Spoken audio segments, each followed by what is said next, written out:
বিসমিল্লাহির রহমানির রহিম। আসসালামু আলাইকুম। সকলকে আরও একটি পর্বে স্বাগতম জানাচ্ছি। আমি ইঞ্জিনিয়ার মোহাম্মদ আজম।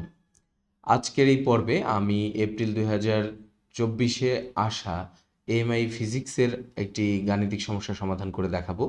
এটি সরাসরি বোর্ডে আসা একটি প্রশ্ন এবং মজার ব্যাপার হচ্ছে আপনারা অনেকেই প্রশ্ন করেন এএমআই থেকেই প্রশ্ন রিপিট হয়। সো এটার একটা উত্তর হচ্ছে হ্যাঁ হয়, কারণ এই যে প্রশ্নটি আপনি দেখতে পাচ্ছেন এই প্রশ্নটি হুবহু ডিজিট বাই ডিজিট আপনি যদি মেলান তাহলে আমাদের যে ফিজিক্সের গাইড বইটি আপনাদেরকে আমরা দিয়েছি সেই গাইড বইয়ের 79 পেজে যদি যান তাহলে মার্চ 2004-এর কোশ্চেন 7-এর সিতে এই সেম কোশ্চেনটি এসেছিল। মার্চ 2004-এর কোশ্চেন 7-এর সিতে আসা এই কোশ্চেনটি আবার এখানে রিপিট হয়েছে। এছাড়াও আপনি যদি এই মার্চ 2004 থেকে এই 2024 পর্যন্ত যে কোশ্চেনগুলো এসেছে বা 2025 পর্যন্ত যে কোশ্চেনগুলো এসেছে সেগুলো খোঁজেন, এই কোশ্চেনটি হুবহু দেখবেন যে আরও কয়েকবার রিপিট হয়েছে। সো কোশ্চেন রিপিট হয়। সো এটার জন্য আমি জাস্ট এটা দেখালাম। আমাদের এই গাইড বই থেকে বিগত সালগুলোতে হুবহু কমন এসেছে 60-70%। সো আপনি নিশ্চিন্তে যদি বিগত সালের প্রশ্নগুলোকে বা আমাদের এই গাইড বইটাকেই যদি পূর্ণাঙ্গভাবে প্রস্তুতি নিতে পারেন তাহলে আপনার এএমআইতে ভালো একটা রেজাল্ট করা, আমি সবসময় বলি ভালো রেজাল্ট করা, পাস বলা যাবে না, অনেকেই বলে পাস করা যায় কিনা, পাস ফেলের বিষয় না, আপনি ভালো রেজাল্ট করে কমপ্লিট করতে পারবেন ইনশাল্লাহ। তো আসুন আমরা কথা না বাড়িয়ে প্রশ্নটি সমাধান করি। প্রশ্নটিতে বলা হয়েছে a plane parallel capacitor has circular plate of radius 10 centimetre.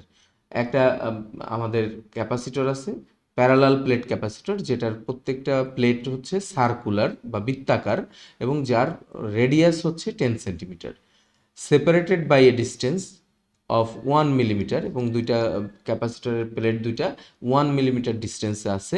How much charge is store on each plate, প্রত্যেকটি প্লেটে কতটুকু চার্জ স্টোর হবে when their electric potential difference has value of 100 volt, মানে দুইটা প্লেটের মধ্যে যদি 100 ভোল্ট পোটেনশিয়াল ডিফারেন্স বা ভোল্টেজ অ্যাপ্লাই করা হয় তখন সেখানে কতটুকু চার্জ স্টোর হবে, স্টোর চার্জের পরিমাণ নির্ণয় করতে বলা হয়েছে। সো আমরা একটু বোঝার চেষ্টা করি এখানে কি বলছে। এরকম আমাদেরকে একটা ক্যাপাসিটর দেওয়া আছে যেটা হচ্ছে বৃত্তাকার দুটি প্লেট এরকম পাশাপাশি রেখে আমরা ক্যাপাসিটরটি তৈরি করেছি, যেখানে এই দুইটা প্লেটের মধ্যে ডিস্টেন্স হচ্ছে ডি, যেটা হচ্ছে 1 মিলিমিটার, 1 মিলিমিটার। এবং আমাদের এই যে প্যারালাল প্লেট সেটা বৃত্তাকার, এরকম বৃত্তাকার প্লেট, এই বৃত্তাকার প্লেটের রেডিয়াস হচ্ছে আমাদেরকে দেওয়া আছে 10 সেন্টিমিটার।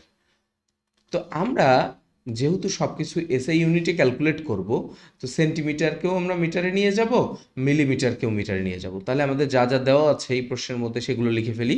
গিভেন ডেটা, রেডিয়াস আছে 10 সেন্টিমিটার, আমাদের ডিস্টেন্স বিটুইন দ্য প্লেট দেওয়া আছে 1 মিলিমিটার, তাহলে 10 সেন্টিমিটারকে আমরা লিখেছি 0.1 মিটার এবং ডিস্টেন্সকে লিখেছি 0.001 মিটার, কারণ মিলিমিটারকে 1000 দিয়ে ভাগ করে মিটারে নেওয়া হয়েছে। পোটেনশিয়াল ডিফারেন্স ভি এর মান দেওয়া আছে 100 ভোল্ট। আমাদেরকে জানি যে পারমিটিভিটি অফ ফ্রি স্পেস সেটা হচ্ছে epsilon naught 8.85 into 10⁻12 coulomb square per newton per metre square, এবং চার্জের মান আমরা কত সেটা মানে স্টোর করতে পারবো কতটুকু চার্জ সেটা হচ্ছে আমাদেরকে বের করতে বলা হয়েছে, অতএব কিউ এর মান বের করতে বলা হয়েছে। সো আমরা প্রথমেই যেটা করব সেটা হচ্ছে আমরা এই প্যারালাল প্লেটের ক্যাপাসিটেন্স বের করব, আর ক্যাপাসিটেন্সের সূত্র আমরা কিন্তু এর আগেও শিখিয়েছি, C equal to epsilon naught A by D. আমাদের গাইডে এই সূত্রের প্রমাণ পর্যন্ত আছে, এই প্রমাণটাও আসে 10 মার্কের জন্য। Epsilon naught A by D যদি আমরা এই মানগুলো এখানে বসিয়ে দিই, এপসাইলন নটের মান আমাদের দেওয়া আছে, বা না দেওয়া থাকলে আমাদের এই মানটা হচ্ছে কি মুখস্থ মান 8.85 ইন্টু 10⁻12, এখানে কিন্তু মাইনাস আছে, -12। সো আমি এই মানটা যদি এখানে বসিয়ে দিই 8.85 ইন্টু 10⁻12, এরিয়ার মান কিন্তু লাগবে। এরিয়া কিন্তু আমাদের সরাসরি দেওয়া নেই, আমাদের আছে বৃত্তাকার প্লেটের ব্যাসার্ধ দেওয়া, সেটা হচ্ছে 0.1 মিটার।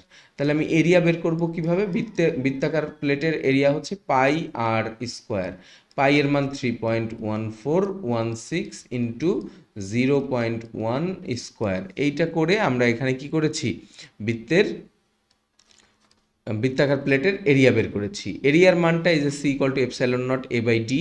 এখানে আমরা এর মান এখন এই যে এইখান থেকে যেটা পেয়েছি 0.031416, এবং আমরা ডির মান 0.001, এইটা যদি আমরা বসিয়ে দিই ক্যাপাসিট্যান্স সি এর মান চলে এসেছে 2.78 ইন্টু 10⁻⁻10 ফ্যারাড।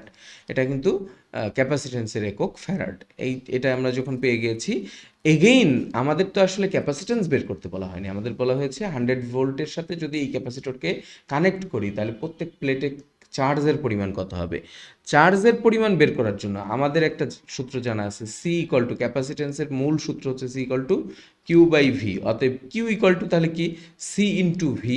এই মানটা যদি আমরা এখন সি এর মান আমরা এই যে 2.78 ইন্টু 10⁻⁻10 যেটা পেয়েছি, ইন্টু ভোল্টেজ বলা আছে 100 ভোল্ট, এটা আমাদের দেওয়া ছিল, এই যে ভোল্টেজ 100 ভোল্ট, এই মানটা যদি বসিয়ে দিই 2.78 ইন্টু 10⁻⁻8 কুলম্ব হচ্ছে চার্জ স্টোর হবে।